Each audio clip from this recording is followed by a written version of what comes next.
Hello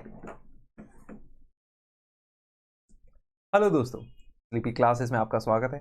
आज premix में polity and governance की 5 क्वेश्चंस डिस्कस करेंगे। पांचों क्वेश्चंस जुडिशरी से रिलेटेड हैं, तो जुडिशरी को ध्यान में रखते हुए क्वेश्चंस बनाए गए हैं और आप लोगों को काफ़ी हद तक मदद मिलेगी कुछ कॉन्सेप्ट्स को भी समझने में इन क्वेश्चंस के थ्रू। साथ ही साथ आप उसी पैटर्न से इन क्वेश्चंस को अटेम्प्ट कर सकते हैं जैसा आप करते आ रहे हैं। पहले 5 क्वेश्चंस आपको बताए जाएंगे, आप उन्हें सॉल्व करें और फिर मेरे साथ साथ उसे डिस्कशन होते हुए देखें। पहला क्वेश्चन स्टार्ट करते हैं दोस्तों। Which of the following provisions ensures the independence of judiciary in India? Number 1, जजेस are barred from holding any position in judicial and quasi judicial authorities post retirement as per Indian constitution. दूसरा, parliament has the power to curtail as well as increase the jurisdiction of the supreme court of India. अब आपके पास 4 option है, कोई एक select कर लीजिए। Next question पे चलते हैं। Consider the following statements with reference two powers of Supreme Court. Supreme Court की पावर के बारे में सवाल है। Supreme court enjoys a wide appellate jurisdiction. Supreme Court has exclusive original jurisdiction in case of disputes between 2 or more states. And Supreme Court has exclusive original jurisdiction in case of interstate water dispute. Again, options आपके सामने। तीसरा सवाल, concept of judicial activism। थोड़ा सा हम देखते हैं philosophical questions, थोड़े कॉन्सेप्चुअल क्वेश्चंस, फैक्चुअल में कम जाते हुए क्वेश्चंस देखते हैं प्रीलिम्स में, और वैसा ये क्वेश्चन। तो concept of judicial activism can be seen to be reflecting from which of the following tenets in India's political system. And these 5 tenets या 5 जो पैटर्न्स देखे गए हैं हमारे पॉलिटिकल सिस्टम के अंदर, उन 5 में से आपको बताना है कि कौन सा जुडिशियल एक्टिविज्म को ज्यादा रिफ्लेक्ट करता है। चौथा, consider the following statements with reference to SLP, special leave petition के बारे में सवाल। ये आपसे पूछ रहा है कि सबसे पहले special leave to appeal is filed before supreme court under article 136। High court cannot review their own judgment if special leave petition is rejected by the supreme Court, and SLP is not an appeal but a petition filed for an appeal. तो ये आपके पास 3 statements हैं, इनमें से सही बतानी है। और आखिरी सवाल, भारत और अमेरिकी जुडिशरी को, इंडियन और अमेरिकन जुडिशरी को कंपेयर करता हुआ। इसमें हम बता रहे हैं कि federal court of America does not have advisory jurisdiction but Indian supreme court has advisory jurisdiction. ये आपने बताना है कंपैरिजन में। और दूसरा, appellate jurisdiction of Indian supreme Court and American supreme court covers only constitutional cases. Against सही या correct statement आपने बतानी है। अब आप क्या करेंगे, इन क्वेश्चंस को सॉल्व करेंगे और जैसे जैसे मैं आपसे डिस्कस करता जाऊंगा आप इनके आंसर्स अपने साथ मैच कर सकते हैं।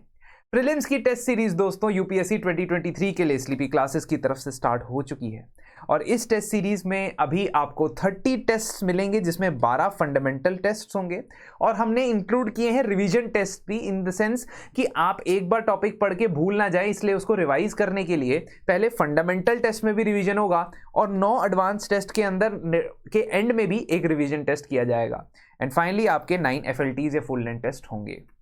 हर एक टेस्ट के हर एक क्वेश्चन का वीडियो सोल्यूशन डिस्कशन होगा। प्रीवियस ईयर क्वेश्चंस के साथ साथ स्टैटिक और करंट अफेयर्स भी इसमें कवर होंगे जनवरी 2022 ऑनवर्ड्स। और करंट अफेयर्स मतलब कि कंटेम्प्रेरी अफेयर्स, मतलब उससे पीछे के क्वेश्चन भी हो सकते हैं, और कॉन्सेप्चुअल और फैक्चुअल दोनों क्वेश्चंस, क्योंकि हम जान रहे हैं कि UPSC is going more towards conceptual, less and less towards factual in the general trend, not every question. तो अब ये क्वेश्चंस की बात आती है कि इस टेस्ट सीरीज को अवेल कर सकते हैं और प्रोमो कोड प्रीलिम्स 2023 अप्लाई करेंगे, 33% ऑफ मिलेगा 4049 रुपीज में। बढ़िया सी टेस्ट सीरीज आपको मिल जाएगी। लेट्स सॉल्व द क्वेश्चंस पे आते हैं दोस्तों। पहला क्वेश्चन क्या था? पहला क्वेश्चन में 2 ऑप्शन दिए गए थे और ये बताया गया था कि इनमें से कौन सा जुडिशरी की इंडिपेंडेंस को एंश्योर करने की हेल्प करता है। पहला ऑप्शन आपको कहता है कि जजेस are barred from holding any position in judicial and quasi judicial authorities post retirement as per Indian constitution. एकदम गलत स्टेटमेंट है जी। जुडिशियल अथॉरिटीज में तो मना कर देते हैं आप उनको ज्वाइन करने से, कोई भी जुडिशियल प्रैक्टिस वो नहीं कर सकते, लेकिन क्या वो क्वाजी जुडिशियल अथॉरिटीज में अपॉइंट किए जा सकते हैं? Answer is yes. उनको इंडियन ट्राइब्यूनल्स के अंदर कई सारे ट्राइब्यूनल ऐसे बनते हैं, या नेशनल ग्रीन ट्राइब्यूनल की एग्जांपल हम ले सकते हैं जिसमें रिटायर्ड सुप्रीम कोर्ट के जजेस बैठते हैं। तो इसका मतलब ये हुआ कि क्वाजी जुडिशियल अथॉरिटीज, जिसकी एक बहुत बढ़िया एग्जांपल है ट्राइब्यूनल, क्योंकि इसके अंदर जो स्ट्रिक्ट प्रिंसिपल्स होते हैं एविडेंसेस के और प्रोसीजर्स के वो नहीं लगते हैं, इसीलिए इनको क्वाजी जुडिशियल बुलाया जाता है। इसमें सिर्फ और सिर्फ जुडिशियल मेंबर तो ऐसा भी जरूरी नहीं है, एडमिनिस्ट्रेटिव मेंबर भी हो सकते हैं, इसीलिए इसे क्वाज़ी जुडिशियल बुलाया जाता है। इसे जुडिशरी के जो ब्रैकेट है उससे बाहर, यानी जुडिशरी का बर्डन कम करने के लिए ऐसी अथॉरिटीज को बनाया जाता है, इसीलिए इसे क्वाज़ी जुडिशियल बुलाया जाता है। तो क्वाज़ी जुडिशियल अथॉरिटी में आप जा सकते हैं even post retirement if you are a जज। तो ये स्टेटमेंट गलत हो गई। दूसरी statement, parliament has the power to curtail as well as increase the jurisdiction of Supreme Court, बिल्कुल गलत। कर्टेल नहीं कर सकती पार्लियामेंट, तभी तो ये इंडिपेंडेंस ऑफ जुडिशरी इंश्योर करता है। तो पार्लियामेंट लॉ बना के, कानून बना के जुडिशरी की, सुप्रीम कोर्ट की, सॉरी नॉट जुडिशरी, पूरी जुडिशरी पे नहीं, सुप्रीम कोर्ट की पावर्स को इंक्रीज जरूर कर सकता है, डिक्रीज नहीं कर सकता। और ये कॉन्स्टिट्यूशन का आर्टिकल 138 हमको बताता है। So it allows the parliament to increase the jurisdiction of Supreme Court, but parliament is not allowed to curtail the jurisdiction. तो ये इंडिपेंडेंस ऑफ जुडिशरी मेंशन करता है। अब आपका आंसर होगा डी। नेक्स्ट क्वेश्चन पे चलते हैं। नेक्स्ट क्वेश्चन की बात करें तो following statements with reference to the powers of the supreme Court, Supreme Court की पावर्स के बारे में यहां पे स्टेटमेंट दी गई है। सबसे पहले तो सुप्रीम कोर्ट के पास एक काफी वाइड एपेलेट ज्यूरिसडिक्शन है। जी हां, बिल्कुल है, क्योंकि सुप्रीम कोर्ट की एपेलेट ज्यूरिसडिक्शन में ये 4 तरीके के केसेस आते हैं। कॉन्स्टिट्यूशनल मैटर्स में अपील हो सकती है सुप्रीम कोर्ट के पास, सिविल मैटर्स में अपील हो सकती है सुप्रीम कोर्ट के पास, क्रिमिनल मैटर्स में सुप्रीम कोर्ट के पास अपील, और स्पेशल लीव पिटीशन एसएलपी के द्वारा। So this is a very wide appellate jurisdiction. किसी के साथ कंपैरिजन नहीं किया हुआ है तो आप वाइड इस स्टेटमेंट को काफी सही मान सकते हो। Supreme court has exclusive original jurisdiction in case of dispute between 2 और more states. Exclusive and original jurisdiction मतलब सबसे पहले अगर कोई भी स्टेट्स के बीच में डिस्प्यूट होगा तो सबसे पहले आप आएंगे सुप्रीम कोर्ट के पास, और सिर्फ सुप्रीम कोर्ट के पास। एक्सक्लूसिव यहां पे ओरिजिनल ज्यूरिसडिक्शन होती है सुप्रीम कोर्ट की। जी हां, बिल्कुल होती है, हमारे संविधान में लिखा है। And finally supreme court has exclusive original jurisdiction in case of interstate water dispute. बिल्कुल गलत। ठीक है, मैं तो इसे हलवा क्वेश्चन कहूंगा, आसान क्वेश्चन कहूंगा। ठीक है, आसान क्वेश्चन भी गलत हो जाते हैं, इसीलिए तो करवाते हैं आपको मिक्स, जिसे कहते हैं प्रीमिक्स, जिसमें मुश्किल, आसान, मॉडरेट सब क्वेश्चन देना चाहते हैं हम आपको। तो इस वजह से supreme court has exclusive original jurisdiction in case of interstate water dispute. Interstate water disputes के लिए ओरिजिनल ज्यूरिसडिक्शन किसके पास होती है? वो तो पार्लियामेंट के द्वारा बनाई गई किसी अथॉरिटी के पास रहेगी, जिसको हम interstate river water dispute tribunal कहते हैं। तो स्टेटमेंट 2 करेक्ट, 1 हमने देख लिया था, 1 करेक्ट थी because of the appeals. 2 statement, second statement बिल्कुल सुप्रीम कोर्ट जो है वो ओरिजिनल और एक्सक्लूसिव ज्यूरिसडिक्शन रखता है सेंटर स्टेट या स्टेट्स के बीच की डिस्प्यूट की। और तीसरा कि ये exclusive jurisdiction of the supreme Court does not extend to the following, इनमें नहीं आती है। तो स्टेट्स के बीच में डिस्प्यूट है, लेकिन अगर वो इंटरस्टेट रिवर वाटर को लेके डिस्प्यूट है तो वो ओरिजिनल ज्यूरिसडिक्शन में नहीं आएगी। फाइनेंस कमीशन की मैटर्स या फाइनेंस कमीशन को जो ऑलरेडी मैटर रेफर किया गया है स्टेट से रिलेटेड, सेंटर से रिलेटेड, वो भी सुप्रीम कोर्ट की ओरिजिनल ज्यूरिसडिक्शन में नहीं आएगी। एक ऐसा डिस्प्यूट जो कॉन्स्टिट्यूशन से पहले बनी गई किसी ट्रीटी, किसी एग्रीमेंट, किसी कॉवेनेंट की वजह से आ रहा है, वो भी ओरिजिनल ज्यूरिसडिक्शन में नहीं आएगी। कोई भी ऐसी ट्रीटी जिसमें लिखा गया हो कि सुप्रीम कोर्ट को एक्सक्लूड कर जाए। अब this is what the constitution envisages, कि किसी ट्रीटी में अगर हम एग्रीमेंट में ये लिख दे कि इस ट्रीटी के जो टर्म्स हैं वो सुप्रीम कोर्ट की ओरिजिनल ज्यूरिसडिक्शन में नहीं आएंगे, तो ऐसा हो सकता है कि ना आए, लेकिन ओरिजिनल की जगह सुप्रीम कोर्ट अपनी स्पेशल लीव पिटीशन इस्तेमाल कर लेगा। अपील्स के थ्रू वो अपनी जुडिशियल रिव्यू की पावर को बढ़ा चुका है वैसे भी। तो इसका मतलब कि ऑल्दो ओरिजिनल ज्यूरिसडिक्शन में नहीं आएगा, बट किसी ना किसी ज्यूरिसडिक्शन में सुप्रीम कोर्ट इसे अपने पास ले आ सकता है। Adjustment of expenses and pensions between centre and states, ordinary commercial disputes between centre and states, बड़े बड़े रहस्य, बड़े बड़े मैचेस, और एक और recovery of damages by state against the centre. तो कहने का ये मतलब है कि इन परिस्थितियों को छोड़ के, इन सर्कमस्टांसेस को छोड़ के बाकी के सर्कमस्टांसेस के अंदर ओरिजिनल एक्सक्लूसिव ज्यूरिसडिक्शन रहती है सुप्रीम कोर्ट की in the case of your interstate disputes और सेंटर स्टेट डिस्प्यूट्स। चलिए तीसरे क्वेश्चन की तरफ बढ़ते हैं दोस्तों।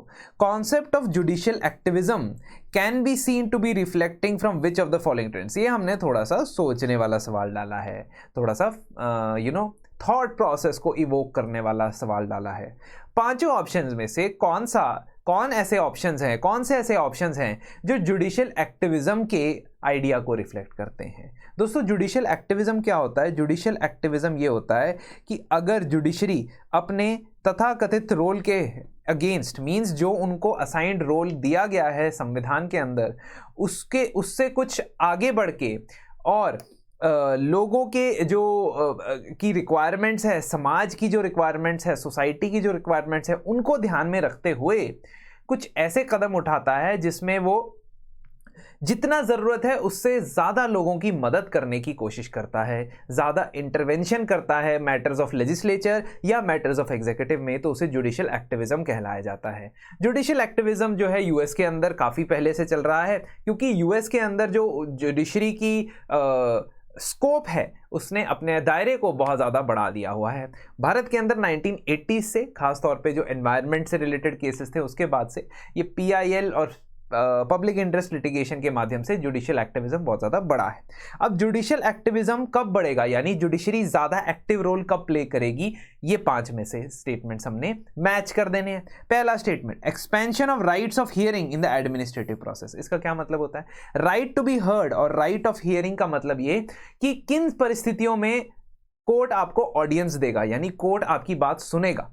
ये काफी समय से एक्सपैंड होता जा रहा है और सुप्रीम कोर्ट की कई सारी जजमेंट्स ने इसे एक्सपैंड किया है। कहने का मतलब कि एडमिनिस्ट्रेटिव प्रोसेस द्वारा सताए गए मनुष्य को, सताए गए बंदे को एक राइट ऑफ हियरिंग तो कम से कम मिलना चाहिए।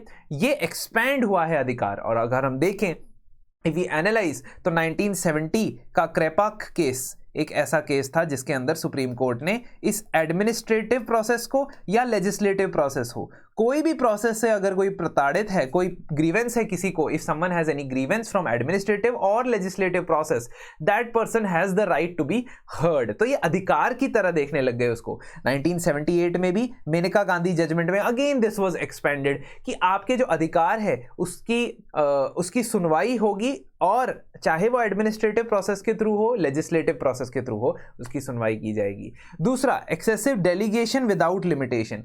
जब आप बहुत ज्यादा काम को आगे लेवल्स ऑफ गवर्नमेंट में डेलीगेट करना शुरू कर देते हो, तब भी जुडिशियल एक्टिविज्म उसके अंदर ट्रिगर होता है। Reason is that when certain authorities that are working under the government, they get excessive delegation, they do not know the limit to their power. उनको अपनी पावर की लिमिट नहीं पता लगती है, और उन लिमिट में लाने के लिए जुडिशरी जो है एक्टिविस्ट का रोल प्ले करती है, और इस वजह से ये स्टेटमेंट भी एक्टिविज्म को सपोर्ट करता है। तीसरा, expansion of judicial control over discretionary powers. हमारे संविधान में और हमारी जो लॉज हैं, कानून है, उसके अंदर कई सारे पोस्ट पे बैठे ऐसे लोग हैं जिनके पास डिस्क्रिशनरी पावर होती है। एग्जाम्पल के तौर पे मैं स्पीकर की पोस्ट की बात करूंगा। लोकसभा के स्पीकर या लेजिस्लेटिव असेंबली के स्पीकर के पास कुछ डिस्क्रिशनरी पावर्स होती है।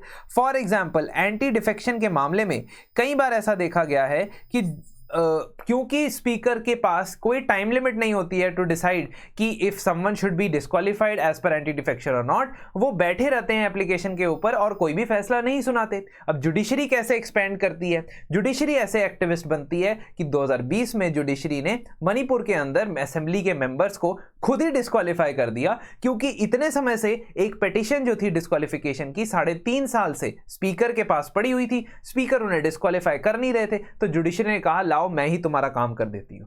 तो डिस्क्रिशनरी पावर्स को रोकने के लिए या जुडिशियल कंट्रोल उसके ऊपर हो, इसमें भी जुडिशियल एक्टिविज्म झलकता है, रिफ्लेक्ट होता है, बिल्कुल होता है। चौथी स्टेटमेंट पे आते हैं दोस्तों, enforcing the equality of the other 2 branches with the judiciary. Statement के कंटेंट को या उसकी टोन को समझने की कोशिश कीजिए। यह कहता है कि हमें बाकी 2 ब्रांचेस, लेजिस्लेटिव और एग्जीक्यूटिव को भी जुडिशरी से बराबर समझना चाहिए। जब ऐसा हो तो क्या जुडिशरी अपने आप को एक्सपैंड करने की कोशिश करेगी, अपने पावर्स को एक्सपैंड करने की कोशिश करेगी, अपने एक्टिविस्ट मोड में होगी या रिस्ट्रेंट में आएगी? सिंपल सी बात है, रिस्ट्रेंट में आएगी। रिस्ट्रेंट यानी कि अपने आप को रोकना, ताकि ये ना हो कि जुडिशरी कल को एग्जीक्यूटिव के काम करने लग जाए, लेजिस्लेचर के काम करने लग जाए और उससे सेपरेशन ऑफ पावर का जो प्रिंसिपल है वो वायलेट हो जाए। उसको कहते हैं जुडिशियल रिस्ट्रेंट। ये वाली जो स्टेटमेंट है, इससे साफ झलकता है, इससे साफ रिफ्लेक्ट होता है जुडिशियल रिस्ट्रेंट, ना कि जुडिशियल एक्टिविज्म। दोस्तों अगर आप ये फोर्थ स्टेटमेंट आइडेंटिफाई कर पाए होंगे तो आप 2 आंसर तो एलिमिनेट कर ही दोगे, और हमने पहले ही एस्टैब्लिश कर दिया है कि 1, 2 और 3 तो जुडिशियल एक्टिविज्म के को रिफ्लेक्ट करते हैं। अब पांचवा चीज क्या है? पांचवी चीज है indiscriminate exercise of contempt power. अब ये थोड़ा सा नेगेटिव पॉइंट आ जाता है जुडिशरी के अगेंस्ट, लेकिन जुडिशियल एक्टिविज्म का पार्ट है भी। रीजन बीइंग कि जुडिशरी कई बार जो है, क्योंकि contempt of court is not very clearly defined, it has been defined but इसकी डेफिनेशन थोड़ी सी एम्बिगुअस हो जाती है, खास तौर पे क्रिमिनल कंटेम्प्ट ऑफ कोर्ट, जहां पे कोई भी स्टेटमेंट या कोई भी ऐसी इशू बात कहना that scandalises the authority of the जजेस और कोर्ट्स, ये जो मैटर है ये बहुत ज्यादा कंटेम्प्ट ऑफ कोर्ट वाला जो मैटर है जुडिशरी को ज्यादा ही पावर दे देता है, और जुडिशरी कई बार यहां पे भी एक्टिविस्ट रोल प्ले करती है। तो बिल्कुल जी हाँ, ये तो पांचवी स्टेटमेंट भी जुडिशियल एक्टिविज्म को प्रमोट करती है। तो हमने ये देखा कि the concept of judicial activism can be seen to be reflecting from the following different trends, और आप बाकी ट्रेंड्स को भी देख लेना, आपको पता लग ही जाएगा दोस्तों कि जुडिशरी की एक्टिविज्म की एग्जांपल्स कहां से आपको मिल रही है, कैसे आपको पता चल रहा है जुडिशरी एक एक्टिविस्ट का रोल प्ले कर रही है। चौथा क्वेश्चन पे आते हैं, consider the following statement with reference to SLP, special leave petition. अब स्पेशल लीव के बारे में हमें पता है article 136, this is very very important and this you should know that it is filed before supreme court under article 136। बिल्कुल सही है। High court can not review their own judgment if the special leave petition is rejected by the supreme court. ये क्या बात हो रही है? अगर हाई कोर्ट से, अब स्पेशल लीव पिटिशन क्या होता है ध्यान से सुन ले, और यहां पे मैं आपको दिखा भी देता हूं कि सुप्रीम कोर्ट में in its discretion grant special leave to appeal from any judgment, decree, determination, sentence, order in any cause or matter passed or made by any court or tribunal in the territory of India। तो any, इतने सारे any हैं जिससे ये पता लग रहा है कि जुडिशरी का जो बाप है सुप्रीम कोर्ट है, उसने सारी जुडिशरी के अंदर जितने भी केसेस चल रहे हैं, जिस भी स्टेज पे केसेस हैं, और किसी भी लेवल पे, चाहे वो हाई कोर्ट हो चाहे वो सबऑर्डिनेट कोर्ट हो, कोई भी केस के पास सुप्रीम कोर्ट अपील दायर करने की पावर इजाजत दे सकता है। मतलब आप सुप्रीम कोर्ट के पास जाके स्पेशल लीव पिटिशन लेके जाएंगे, कहेंगे कि मेरा केस तो इस अदालत में है, मुझे उसके जजमेंट, उसके ऑर्डर, उसके इंटरिम ऑर्डर के अगेंस्ट अपील करना है। So nothing in clause wise, तो again very very wide appellate jurisdiction. Nothing in clause 1 shall apply to any judgment which is under armed forces tribunal। मतलब ये armed force और military court को अपने दायरे से बाहर रखता है। SLP के बारे में ये बात आपने जरूर ध्यान देनी है। और कई बार सुप्रीम कोर्ट के पास जो है वो उसकी डिस्क्रिशनरी पावर होती है कि वो SLP, स्पेशल लीव पिटिशन के अंदर उस केस को सुनना भी चाहता है या नहीं सुनना चाहता है। ये होगी SLP की डेफिनेशन। अब अगर हाई कोर्ट के किसी ऑर्डर के अगेंस्ट सुप्रीम कोर्ट के में आप लेके जाते हो अपील, ठीक है, और वो पिटिशन जो है वो रिजेक्ट हो जाती है, तो क्या आप हाई कोर्ट से अपनी जजमेंट को रिव्यू करने के लिए भी नहीं कह सकते? स्टेटमेंट नंबर 2 आपको ये कह रही है। तो अगर हाई कोर्ट के किसी भी ऑर्डर के अगेंस्ट सुप्रीम कोर्ट के अंदर SLP, special leave petition reject हो जाती है, तो क्या आप हाई कोर्ट के उस ऑर्डर को रिव्यू करने के लिए भी नहीं बोल सकते? आंसर इज नो, बोल सकते हो। गलत स्टेटमेंट है सेकंड। और अब आप पूछोगे सर रिव्यू क्या होता है? रिव्यू बताने से पहले मैं आपको यह बता देता हूं कि SLP is not an appeal but petition filed for an appeal. मतलब डायरेक्टली अपील की तरह काम नहीं करता है, लेकिन पहले एक पिटिशन फाइल होता है जिसके मेरिट को सुप्रीम कोर्ट देखता है, फिर देखता है कि मैंने अपील सुननी है या नहीं सुननी। तो that statement is correct 1 and 3। अब आप पूछोगे सर रिव्यू क्या होता है? आपने बताया नहीं, आपने कहा था कि आप बताएंगे। दोस्तों रिव्यू पिटिशन जो होती है that is very very important. अब सुप्रीम कोर्ट और हाई कोर्ट जो भारत के अंदर है, उनके पास ये रिव्यू पिटिशन करने की पावर होती है। आर्टिकल 135 जो सुप्रीम कोर्ट को अपने जजमेंट को रिव्यू करने की पावर देता है, और आर्टिकल 145 के अंदर सुप्रीम कोर्ट जो है that has made some rules regarding this review petition.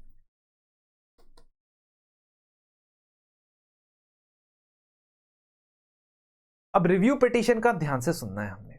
मान लीजिए सुप्रीम कोर्ट या हाई कोर्ट ने कोई जजमेंट दे दी, 3 जज का बेंच था और उसने कोई XYZ जजमेंट दे दी। अब इस 3 जज के बेंच की जजमेंट को हमने रिव्यू करवाना है, लेकिन रिव्यू करवाना सिर्फ तभी पॉसिबल हो सकता है जब आप ये साबित कर पाएं कोर्ट के सामने कि there was any kind of miscarriage of justice और there was any grave error.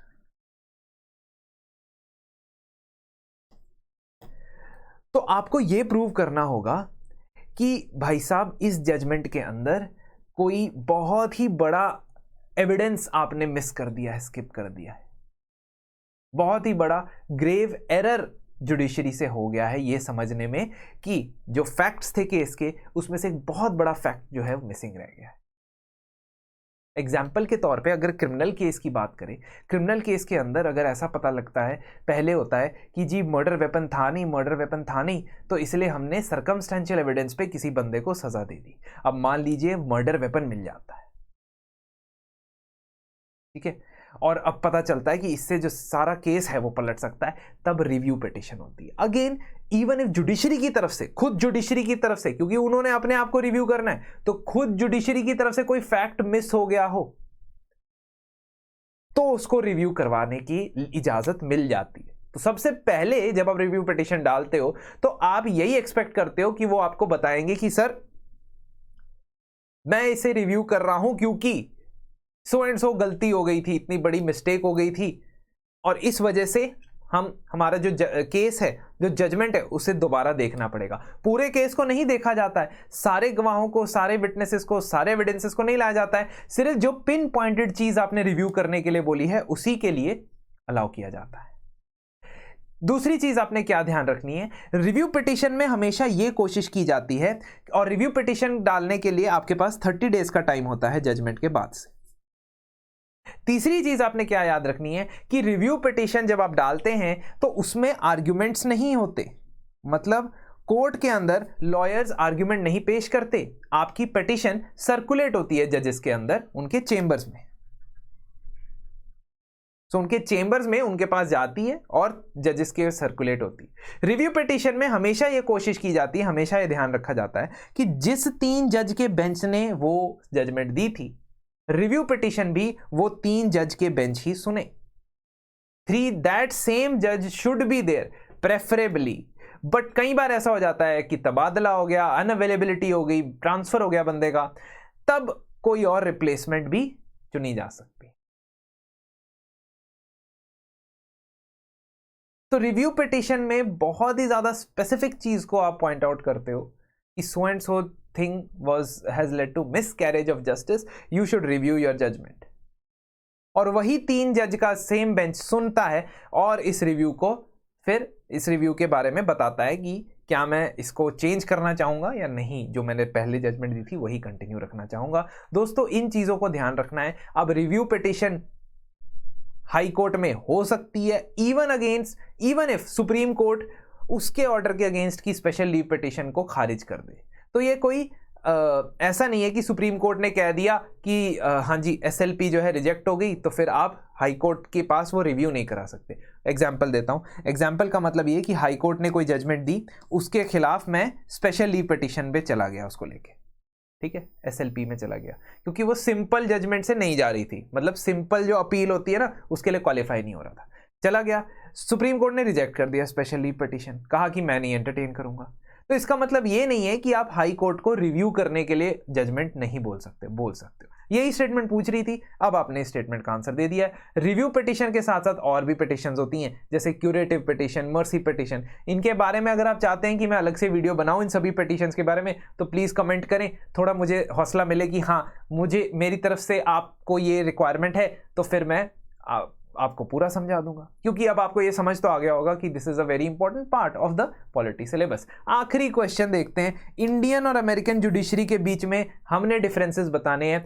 पहला पार्ट कहता है federal court of America does not have advisory jurisdiction but supreme court of India has advisory jurisdiction. बिल्कुल सही है, बिल्कुल सही है। 143 आर्टिकल के अंदर सुप्रीम कोर्ट के पास एडवाइजरी ज्यूरिसडिक्शन होती है, जिसमें प्रेसिडेंट किसी भी क्वेश्चन, कॉन्स्टिट्यूशनल फैक्ट या प्री कॉन्स्टिट्यूशनल एग्रीमेंट के बारे में भी पूछने जा सकता है। अगर वो प्री कॉन्स्टिट्यूशनल एग्रीमेंट के बारे में पूछने जाता है या वो कॉन्स्टिट्यूशनल फैक्ट के बारे में पूछने जाता है तो सुप्रीम कोर्ट के पास ये एडवाइजरी ज्यूरिसडिक्शन के अंदर आता है। ठीक है, अगर वो कॉन्स्टिट्यूशनल फैक्ट के बारे में पूछने जाता है दोस्तों, किसी लीगल या किसी फैक्ट के बारे में वो कुछ डाउट क्लियर करने जाता है प्रेसिडेंट सुप्रीम कोर्ट के पास, तो सुप्रीम कोर्ट उसे कुछ एडवाइस देगा। अब ये प्रेसिडेंट यानी कि गवर्नमेंट की मर्जी है कि वो उस एडवाइस को सुनेंगे या नहीं सुनेंगे। दूसरी टाइप की एडवाइस उसके लिए जा सकते हो जो हमने आर्टिकल 131 यानी कि ओरिजिनल ज्यूरिसडिक्शन में पढ़ी थी।